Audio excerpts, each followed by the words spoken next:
अरे ऐका, ही गोष्ट नाही, हा अनुभव आहे, हा चमत्कार आहे आणि हा पुरावा आहे की ज्याचं नशीब संपलं असं वाटतं त्याच्या आयुष्यात बाळूमामा स्वतः उतरतो. एका गरीबाच्या कानावर कुणीतरी हळूच शब्द टाकले, अरे बाबा, असा उन्हातान्हात का भटकतोयस?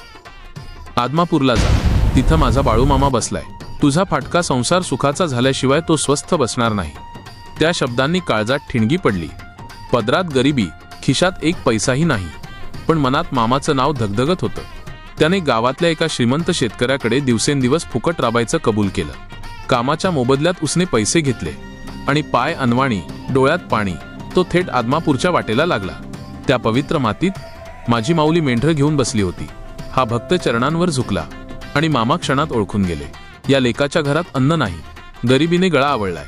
मामा गरजले, बाळा, आजची रात्र मुक्कामाला थांब. तो दिवस होता महाशिवरात्रीचा. दिवसभर उपाशीपोटी